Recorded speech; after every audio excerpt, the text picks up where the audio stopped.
Hey everybody, welcome back to yet another installment of the Critic Crew. I'm your host Jess, and of course you know Dwayne. We're back at it again. We're talking movies and TV today, okay? But before we do, right, and it's our lucky show, so you see me and Dwayne have on our green. Woo, woo, woo, That's woo, right. woo.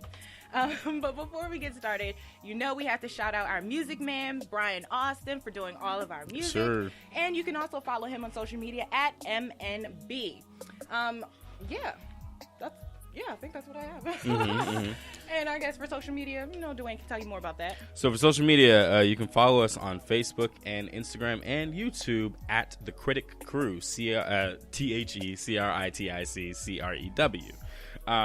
And also, we're going to talk about what our question of the day is for St. Patrick's Day, which is, what are your 3 lucky movies? And this basically means that those movies that anytime that they're on, you're like, oh, I'm going to sit down and watch all of this because I never get to see this. Like, it's you know, that kind of thing. So, what are your 3 lucky? Okay, so my 3 lucky movies. Number 1 is Crazy Stupid Love. Oh, I love that movie. I love that movie too because I mean every time if you just when I said it, then you just get that warm, brilliant. fuzzy It's feeling so good. inside. So I love it. Okay, we have Ryan Gosling, Emma Stone, Steve Carell, doing Julianne Moore. Yeah, exactly. Julianne Moore doing a fantastic job. Yeah. So you know, I just absolutely love this movie, and I feel so lucky when I get to catch it on TV because I feel like it's so underplayed. It is, and I'm jealous on. of people who haven't seen it and get to watch it again for the first time because you know there's a lot of twists and turns in that movie that you're like, ah. It's amazing. So, I absolutely love that. But moving on.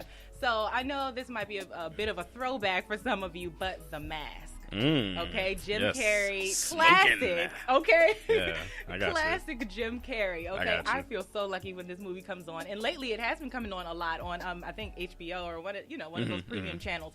But I feel so lucky because I just love that movie. When it came out, there was nothing like it, and I was just glued. I remember just being glued to the TV, like, oh my god. And I feel like the effects hold up. Oh, they still. do, Like, right? Especially, and it doesn't really look old timey. Yeah, you know exactly. how sometimes we look back and we're like, oh, that looks so old, exactly. so low budget. Some people like to say, exactly. but yeah, it doesn't look like that at all. And then last but certainly not least, we have The Preacher's Wife, which I love because, and I feel so lucky when this movie comes on outside of Christmas time because it's classic Whitney, classic Denzel, classic everybody, classic Courtney Vance and Loretta Devine and everybody, you know. So it has a cast of, strong black characters in there. Soundtrack. And so who can forget the soundtrack? Okay, I mean, just Whitney in general.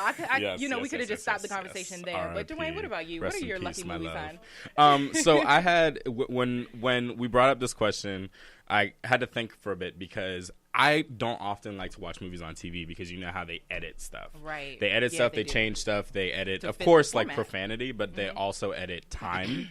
And that means that they cut out certain things that maybe you like in the movie. So for me, one, like I'm a huge Star Wars person, like everything, and so anytime Star Wars is on, I don't have really the patience. it's my jam. I don't have the patience. Anytime Star Wars is on in any format, any episode of it, I'll watch that. Also, this is random, but as long as it's not edited, like, and it's on like a premium channel, Bridesmaids. I can watch Bridesmaids. I think I know Bridesmaids like by heart. And then I mean, just one of my favorite movies of all time, The Dark Knight. Oh my god. Me too. And honestly, let me just say that was one of my favorite of the whole Batman series. Of course, what they did. Yeah. That was my favorite movie. That movie just stood out in so many volumes. And it's funny that we're having this conversation about like Black Panther and how like it's like the superhero movie, doing something different with a superhero movie, because Dark Knight was really the first time that people were like, oh, a superhero movie can be more than, just like cool action stuff. Like this is like, this is Dark Knight is like a crime movie and it's like a drama and it's, all these other, it's beautiful. So I can watch that anytime. I know that.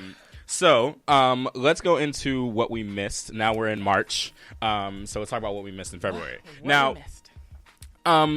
January and February, and we mentioned this last time, are kind of like the months where studios just throw stuff that, they don't think is going to be that successful, which is fine. Sometimes there are some gems in that. But in terms of what we missed, I, by the way, finally saw Glass. Okay. Which was it was great. I can see why people have problems with it. That's all I'll say. Okay. But yeah, so we have Glass. Alita came out. Yes, Alita Battle really Angel, amazing. which is really interesting because Alita is one of those movies that's dividing people.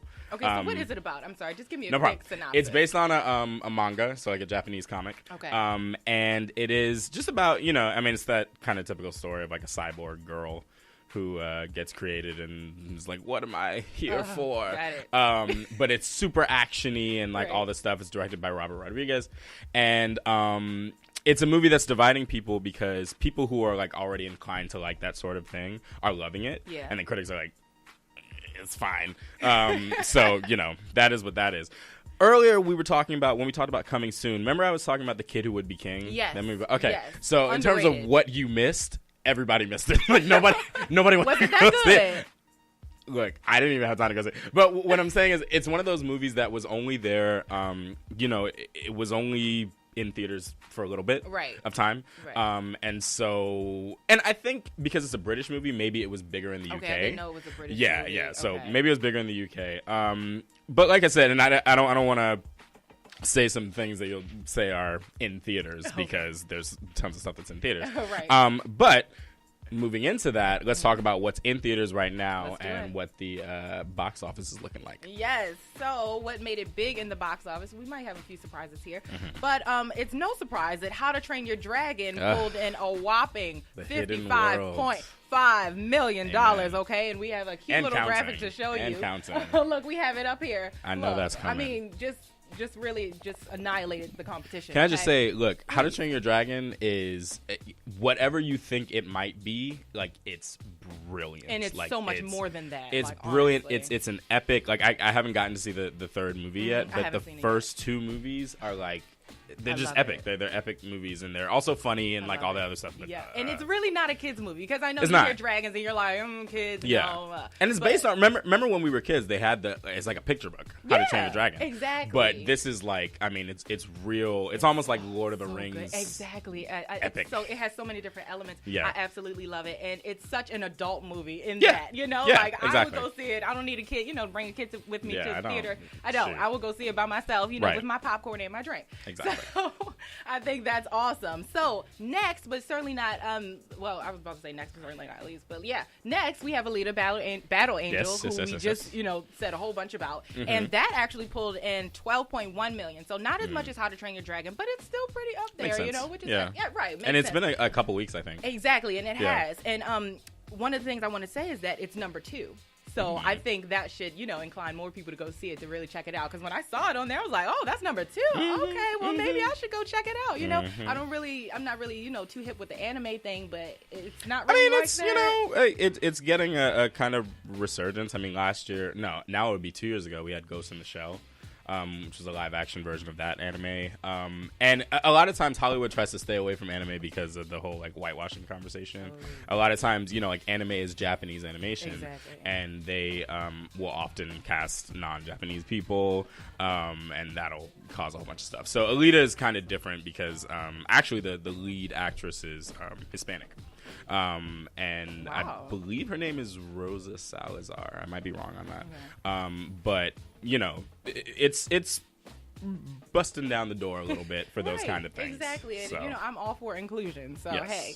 Third, we have the Lego movie. I was super excited about this. And Yeah. they actually pulled in $10.1 million in the box office. Yeah. So that was good. I think, they should get a little bit more. it's making me sad, to be honest, because we talked about when it was still coming soon, Yes. how excited Last we were month we about were it. so hyped. And, it is a sequel, Yeah. and when sequels happen, like, you're going to lose some people. And, reviews are kind of like, it's Yeah, good. they're like, okay, that, they did it, that kind of thing. So, I don't know. Hopefully it'll get a second win, but it does seem, since it's already in third, it Yeah. seems like it's probably... Yeah, might be dwindling Probably a little peaking. bit. Right, But, okay. But yeah, so then fourth, we have Fighting with My Family. And this is one of the ones that I highlighted last show. Yes. So we were super excited about the WWE movie, the wrestling movie with The Rock playing Produced by himself. WWE. Yeah. Right, produced by WWE, which is major. And then we have The Rock, and he basically, I can't remember what, the main young lady, it's a story about her family, Yeah. but The Rock kind of, took her under his wing because he's like, wait, I have a similar background. I come from a wrestling family. Yeah. You know, I think this story needs to be told. Yeah, and he's playing himself. Exactly, which I love. But he's playing himself. Right, a comedic version. Yeah, I don't think he's that funny in real life. But yeah. Which is awesome. But anyway, so moving right along, we have Isn't It Romantic? Which disappointingly came in 5th at $7.5 million. I was like, I'm not sure if I was expecting much, though, to be honest. I mean, it was literally your typical rom-com. Yeah. I mean, well, you know, turning it on its head. Yeah. But I feel like there's a thing with Rebel Wilson. I feel like people don't really like her that much. She's so funny. I really love her in Pitch and Perfect. So for her to, I mean, she was amazing in Like, I love her. But for her to be leading a movie, if people don't really feel that way about you, you're right. She might be just a great supporting actress. Do we know how it did, like, Valentine's Day? Like, did it do well on Valentine's Day? No, I should have looked up those numbers, but I mean, it makes sense because Valentine's Day for the past couple of years was 50 Shades Day. If you remember, like they came out. I didn't see any of those movies. I said, I actually saw all 3 of them. But they came out on Valentine's Day. I read the books. Did you read the book? No. Oh God. They came out on Valentine's Day and would like crush it at the box office. So Isn't It Romantic not doing too well? And I think people were just curious. Well, people who didn't read the book were curious about 50 Shades. Okay. But yeah, so I told you guys what you missed, and now you know what's big in the box office. So now it's time to talk about a little bit more about what's coming soon. What's coming soon, and it is about to be. I was about to say it's about to be March. It's March now. Yes, y'all. Right. The second day. So of course the biggest thing, like I said, we've gotten January and February out of the way. The biggest thing is Captain Marvel, which is coming out next weekend 8th, now. Right? Yeah, it's next she's weekend. A lady. Now look, this is Marvel's, I want to say it's either their 21st or 22nd feature. It's their second movie after Infinity War. And this is their first movie, which is crazy because it's been so many movies, but this is their first movie with a female lead. Yep. And this is a movie where it's set in the 90s. And she was, for those of you who don't know, I mean, I feel like everyone knows now, but she was the hero who was teased at the end of Infinity War. And so we know that she's going to be a really big, a really big part of... So she's going to be in Endgame. Yeah. Like, we know she's going to be a part of it because she's who, spoiler alert, Fury called at the end of the movie. Also, Nick Fury is in it. Sam Jackson is de-aged in it, which is pretty cool. No, I mean, it is pretty cool. And then for super geeks, Agent Coulson is back from Agents of S.H.I.E.L.D. He's going to be in the movie. He hasn't been in the movie since he died in Avengers. I was about to say he died. Yeah, I'm spoiling the whole MCU here, but hopefully y'all have seen it. So that's what's happening. Yes. Let's go ahead and take a break. Yes, we are going to have a minute of music, and then we will discuss it when we get back. Yes, I hope you all enjoy.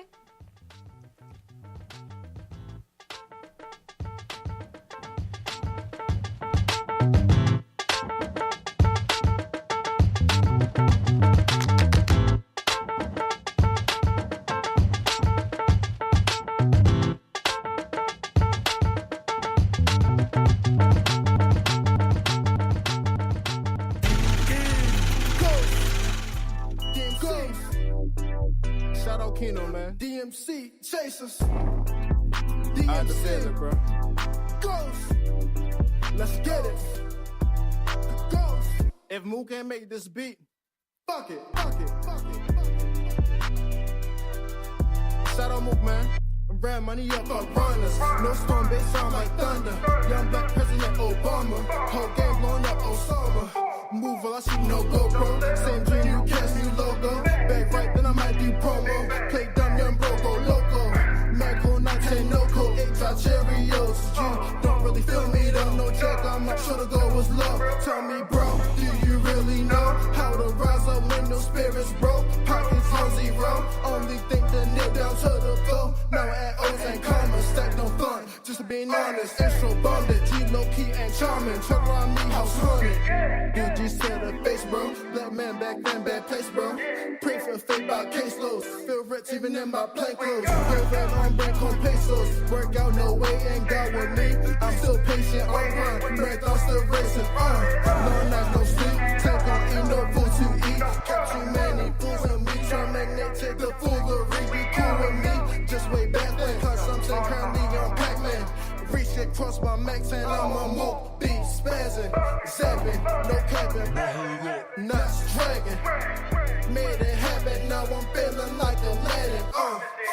money up for runners. No storm bass sound like thunder. Young black president Obama. Whole game blown up Osama. Brand money up for runners. No storm bass sound like thunder. Young black president Obama. Whole game blown up Osama. Shout out my nigga Mook, man. You kept this one, son. So I had to kill this bitch too. DMC, bitch.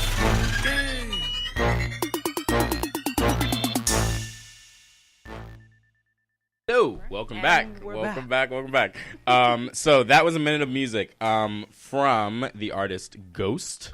The song we can't really say on the air, but it's F Runners. You get the gist. You get the gist. And you I can just follow say him. I just want to say really quick, my cousin made the beat, so yay, Mookie, yay, Mookie. Yay. So we'll be hearing a lot more from him, but go ahead. How can they find him? You can follow him on Instagram at Automatic Ghost, Automatic with a K. All one word, Automatic Ghost. Also, if you know any musicians, any local musicians, we know you do. Specifically, you can submit their songs. You can submit clips of songs. Try to keep it clean, or at least not have like a curse word in the title. But it's it's up to you, y'all. Ideal. It's up to you. Send it in to the Real Critic Crew at gmail.com. Real Critic Crew at gmail.com. And we will be able to promote your music for our growing audience. You on our show. That is correct.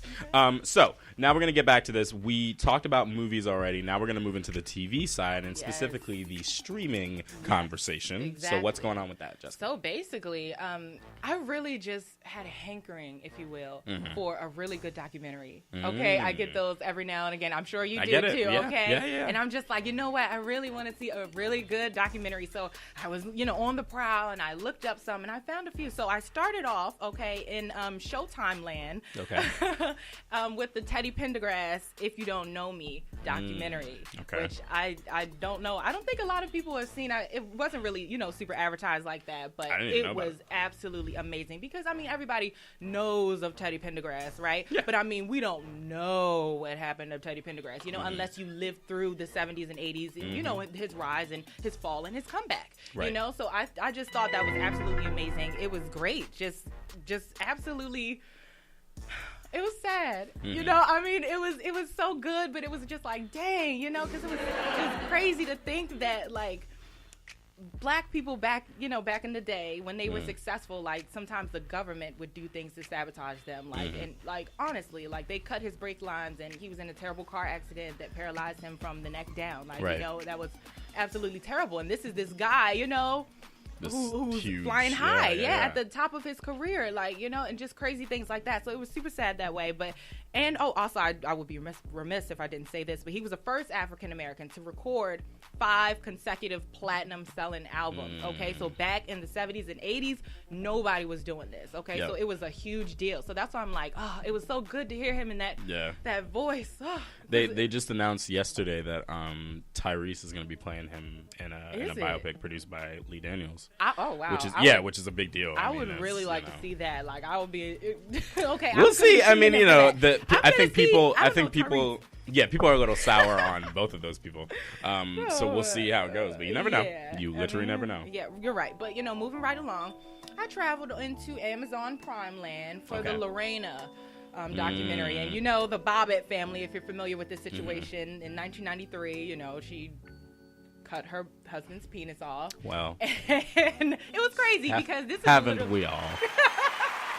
At one time or another, right? But so it was absolutely crazy because I saved this one for last because I was like, oh God, I know it's going to be gory because they're going through the cases and I know it's going to be super graphic, which it was. They showed the penis. They showed different things or, what was left of it. But then, in my mind, I was just like, oh my God, that's it? Maybe I was the only one thinking that. But I don't know, whatever. I think everybody should, tune in. If you have a weak stomach, don't check it out. Okay? Right. If you have a weak stomach, just keep scrolling and, Also, I know... tune into our show so we can tell you about it. I know a lot of people are talking about Abducted at Plain Sight. Abducted in Plain Sight Yeah. on Netflix. Yeah. Which, you know, it's just one. I mean, you notice there's like a big true crime resurgence right now. Like everyone's into this. And I think I'm a bit overwhelmed, I must say. It's a lot. Because it's playing on my heartstrings. It's a lot. It's a lot of details. It's a lot of, you know. Details, pictures, everything. It's just a lot. Lies, if you will. But it is mad interesting. Exactly. I was about to say, I still watch this. Okay. That's why they're so successful. I still tune in. But yeah. So then I traveled into Netflix land to see the Walt Disney documentary.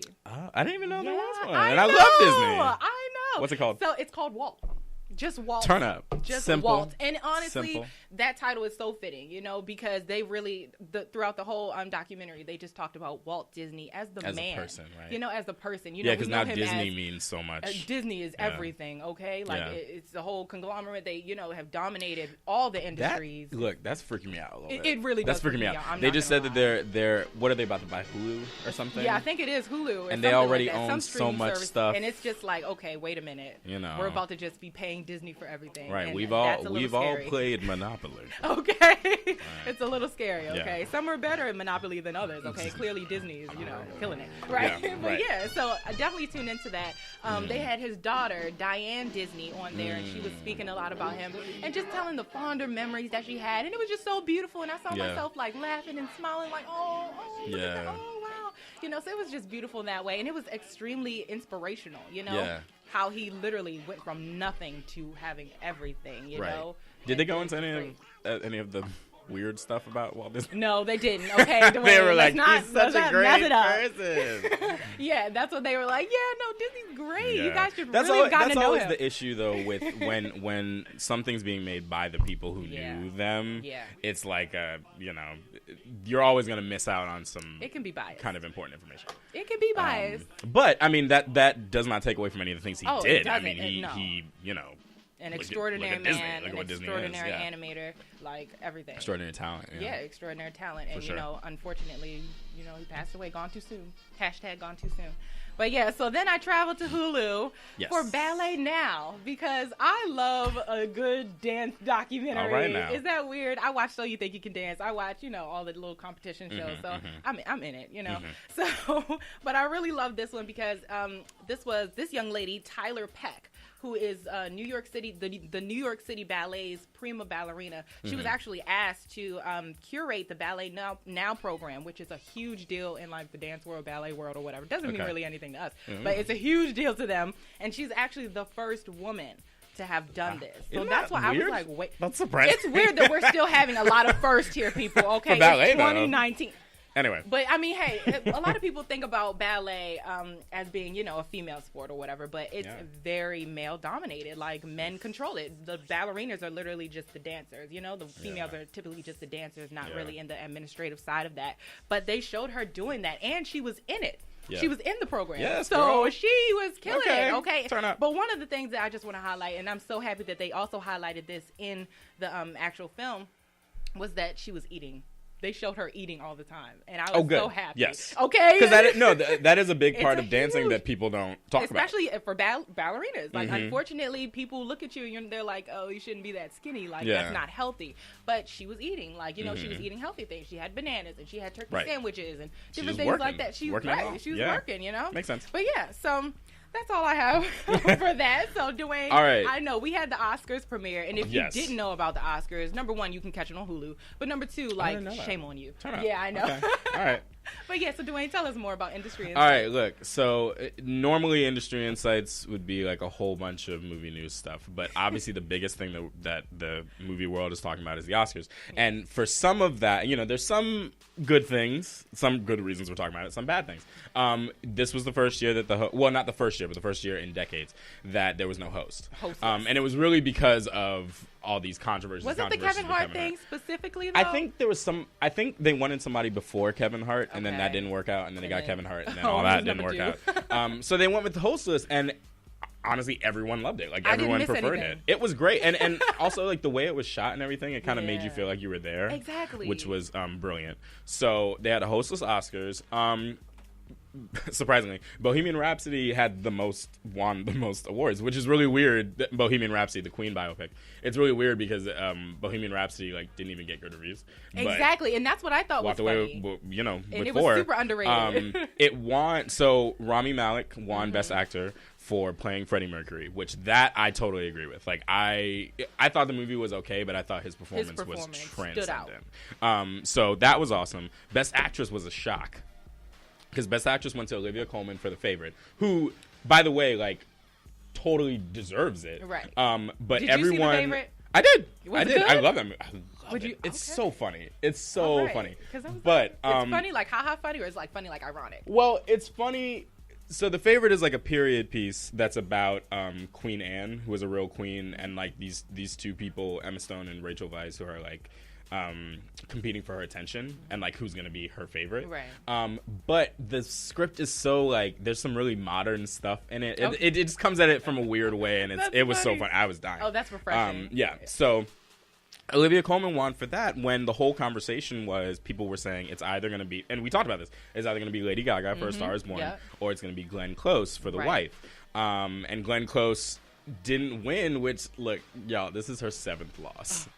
And I was so sad because Olivia Colman's performance was so great. I was like, okay, fine, but I was just so sad about Glenn. And you can see on Glenn's face, she's just I'm used to it. It happens all the time. Bless her heart. Supporting actor and supporting actress went to Mahershala Ali for Green Book. Yeah. And now, how do you feel about that? Because Green Book. We'll talk about it in a minute. Mahershala Ali for Green Book and Regina King for If Beale Street Could Talk. And we knew that those were going to be the winners. Obviously, Regina King, so happy that she has an Oscar now. Spider-Man Into the Spider-Verse won Best Animated Feature, which is something that if you had told me that a couple years ago, I would have been like, shut up. The fact that a random Spider-Man movie and would beat Incredibles, which the Academy loves Pixar. Right. Pixar has won Oscars when it didn't deserve it. Exactly. So the fact that Spider-Man, a lot of people won Oscars. That's neither here nor there. So all of those things happened. Oh, and then Black Panther ran away with some stuff. Exactly. Black Panther got best score, meaning the music for, and the guy who did the score for Black Panther also works with Gambino all the time, he actually just won Song of the Year and Record of the Year at the Grammys for This Is America. Right, for This Is America. So he won a Grammy and an Oscar in the same year. Everybody's winning. And totally deserved it. Yeah. It also won Best Costume Design for Ruth Carter. Yes. Hampton University graduate, like us. Okay. So she won. So yes, the big deal was that Green Book won Best Picture. I was happy about the fact that everyone was pissed off about it from the beginning because I was mad about it. I think we talked last time a little bit about the briefly. issue, but just to recap, Green Book is this movie based on a true story about Dr. Don Shirley, who was a black pianist, and he was being driven in the Jim Crow South by Nick Vallelonga, something like that.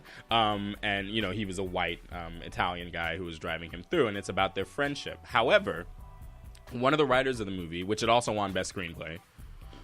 Anyway, one of the writers of the movie is the white guy's son, and they did not consult Dr. Shirley's family at all.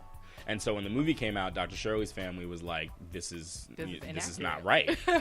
But they only asked, and for a movie that's about racism, it doesn't make any sense that you're we're only going to represent, and it's borderline offensive. Wait, it's completely offensive. I mean, it's a problematic thing, and apparently the movies we see this done a lot.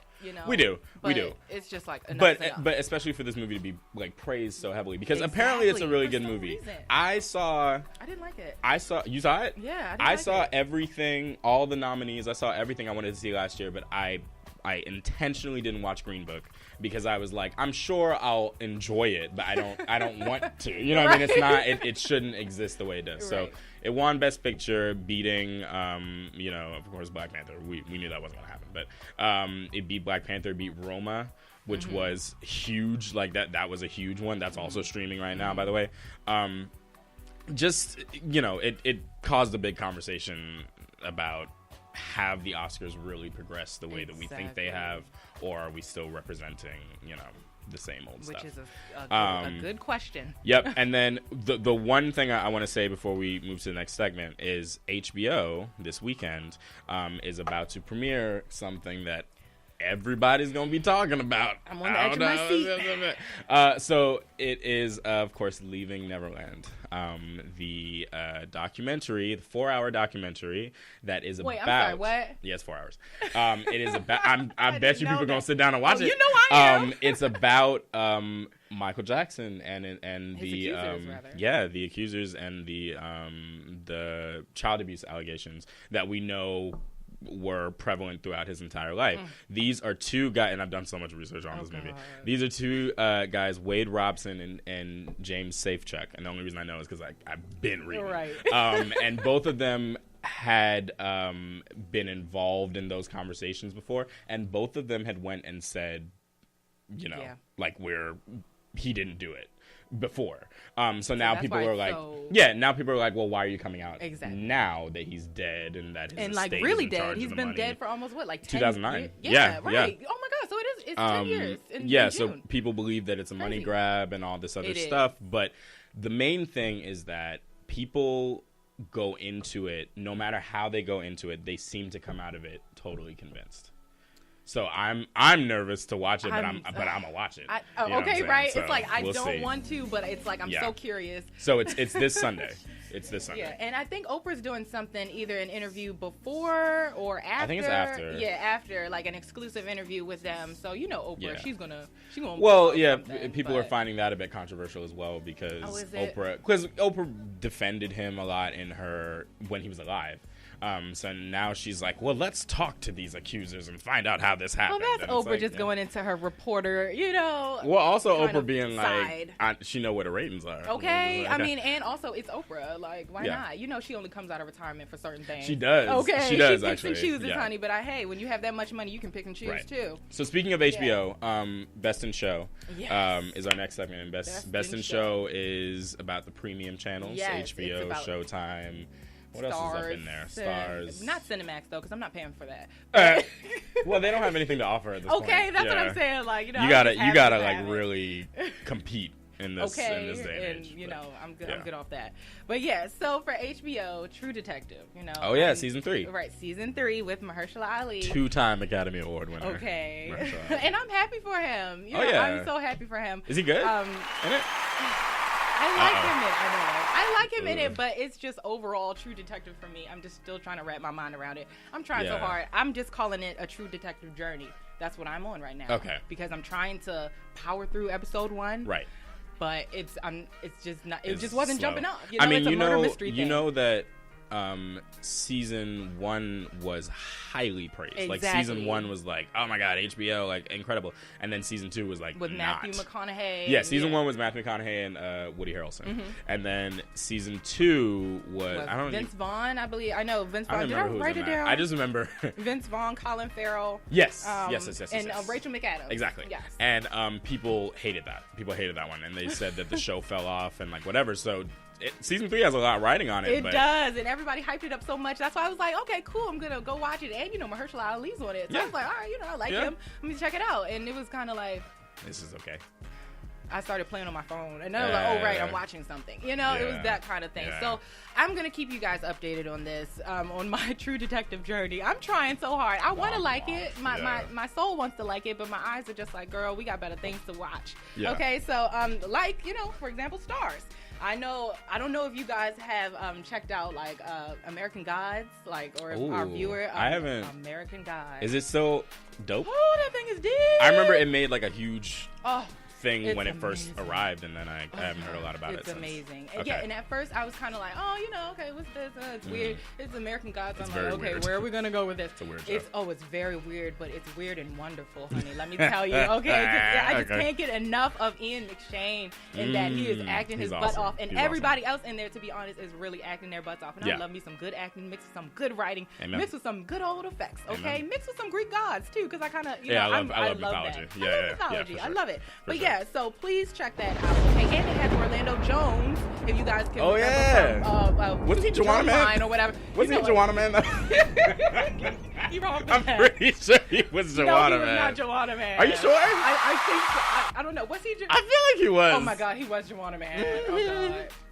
That's really throwing it back. So. But you know what? That should be my lucky movie because I love that movie too. I feel so lucky when it comes on. It's funny. But yeah, so getting back to American Gods, one thing I do have to say for our viewers is beware of the sexual content. But let me just explain something to you. I think I was surfing the web or whatever, and I saw a director. They said this quote. They were just like, if you can take your favorite movie and take the sex scene out of your favorite movie, and it doesn't disturb the plot or anything like that, then you didn't really need the sex scene at all. But my thing with this American Gods is that the sexual content, it is a lot of sexual content too, so beware. And it's all you virgin eyes. It's HBO. It's HBO. It's not HBO. It's not. It's Stars. but Stars is getting a little TVMA. risky too because they're trying to be competitive, like you said before. Yeah. But yeah, so it's definitely adult television. But one thing I want to say about the sexual content is that it adds to the plot. Like literally, I would, because sometimes they be getting in there. I'd be like, oh, I would fast forward, but then I would miss something. I'd be like, wait, so I would have to end up doubling back to go watch it again, and then to be like, oh, okay, I get it. Right. And I really love that they did that because that adds so much meaning to the story, So try and ride along to Showtime, Black Monday. Oh, yeah, that looks awesome. Oh, my God. Don Cheadle at his best. Regina Hall. We love her. Oh, yeah, of course. We love all of them, okay? Of course. So please go check that out. We're talking about Wall Street in the 80s, okay? Don Cheadle is hilarious. This is slapstick comedy. It's kind of blaxploitation-y. Yeah. Like, on purpose. Yeah, basically. Yeah. But it's so funny. Like, please check it out. And one thing that makes me sad is these episodes are only 30 minutes long. Yeah. And I'm just like, I have to wait till next week. Black Monday. Yes. Yeah. But check out Black Monday. It's streaming now on Showtime. And then I traveled to the world of Amazon Prime yet again for White Dragon. Just because, I'm really big about like visual and titles and things. So I'm like, oh, White Dragon. That sounds kind of interesting. I wonder what that's about. So, immediately, episode 1, 5-10 minutes in, the plot's jumping off, okay? So it's also a murder mystery, but it's like with a twist. And it's based in Hong Kong, which is cool because, I like seeing other places other than America, know? So that, I absolutely love that. Absolutely. Have you watched Maisel yet? Mrs. Maisel? I watched Mrs. Maisel. That's my girl. That okay? is one of my favorite movies. So if you haven't seen the marvelous Mrs. my favorite Maisel, shows. Right. If you haven't seen it, like, you're really sleeping under a rock, and you're doing a huge disservice brilliant. To yourself. It's like directorially, it's brilliant. And it's about a female acting comic. Is so good. It's so good. It's a female stand-up comic in like what, the 50s? Wait, yeah, and I think did it win like an Emmy? Oh yeah, it's been winning Emmy. Emmys. Yeah, it's Emmy. And Homegirl done won like 2 already. Exactly. Rachel Brosnahan, who plays Mrs. Maisel, she's incredible. Oh, it's so good. Real quick, we didn't talk about this beforehand, but something that we do need to mention is because everyone's talking about it, The Masked Singer. Yeah. So look. Because it just ended, and I don't want to. I don't want to spoil it, but I'm like, I have to spoil it. Go because ahead. Okay, so the whole thing is about it was a Japanese game show, which they be going all out. So this is an American version of that Japanese game show, and it's basically this show where all of these celebrities are dressed in like costumes. Full on like mascot costumes, right, and they sing, and they're not all singers. But they sing, and each week somebody gets eliminated, and when they get eliminated, they unmask themselves and be like, "I was this person." Like, hey, I'm this celebrity. So the person who won Masked Singer, again, spoiler alert, I'm giving you a warning. The person who won Masked Singer was T-Pain. No, friggin' T-Pain. I'm sorry. Wait a minute. Listen. You might have to maybe go back and watch it. So the point was that, and T-Pain's thing was he was a monster. So he's like, he's like this. And his whole thing was that people didn't really know that he could sing because remember the whole auto-tune situation. Like, but he could definitely sing. Well, I feel like we know that, but like I feel like mainstream people, they're just like, oh, he just does auto-tune. Like, that's what. So I think that's why he went on the show. But he won. He beat. Look, this is crazy. He beat because they didn't know who the people were. He beat Gladys Knight. I know, and Gladys Knight was one that girl. I'm pointing to my sister now, but yeah, We knew that was Gladys Knight because I watched one episode because, I don't really buy into the hype. And I'm just like the Masked Singer. I'm like, this looks like it's about to be a gigantic waste of time. It's really stupid. It was so stupid. But at the end of the day, I might just tune into that last episode just to hear Well, T-Pain people, I say. think that's the thing that's so amazing about it is that when we saw what it was, I think everyone was like, this is so dumb. Like, why is this happening? And then it became people's obsession. Yes. Then people really tuned in. Like, my mom would tune in every single week. Like, no, this is great. I don't know who it is. So we know that it's gonna come back. We know there's gonna be a season 2 next year. I've heard some people mention that they should kind of switch up the format a bit so that because people who were really watching the show had a lot of time to figure out who it was. If each week they're giving you clues, like eventually you're gonna be like, oh, that's this person. Exactly. You know what I mean? And most of their predictions turn out to be right. So is what it is. But yeah, congratulations, T-Pain. T-Pain, you out here. I don't know what to say about that. But, making monster moves. But congratulations, my man. But yeah, so unfortunately, guys, it's I like that. You know what? I'm done with you. Okay. But I wish he would come back, though. I wish he would. Well, he just came out with the album, but I feel like he should have done it. He should have waited. Oh, after I was about to say until after this, boom.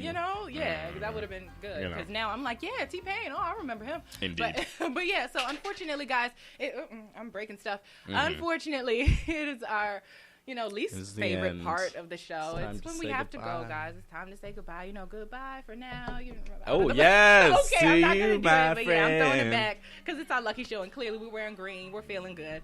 So yeah, guys. But before we go, we do have to tell you that our next show is going to be Saturday, April 6th, right here on Instagram Live. Right here on Facebook Live, right here streaming live, I should just say. Amen. To include everybody, okay? Yep. But yeah, so we're going to be right back here, guys. Mix Station, tune in 10 a.m., all right? And then, of course, if you know somebody making good music or, halfway decent music, or you just... or you just want to, Or, like your college roommate is like, yo, check out my mixtape. Flat out. And my sister just told me, she was like, yeah, well, my coworker's husband, he makes music. There you go. I'm like, okay, cool, send it in. This is your chance. You don't know who will watch.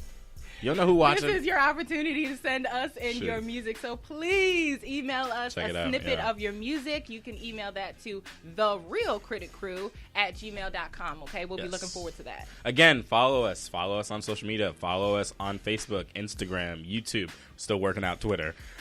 Twitter doesn't really Twitter like us, but it's okay. Messing us up. But at the Critic Crew, the Critic Crew. Also, special thanks to Mix Station for housing us and getting all our tech together. Thank you to Brian Austin again, who did our music, our theme song, and of course, thank you so much to viewers. I'm understanding that we're growing. Yeah, we're growing. So that.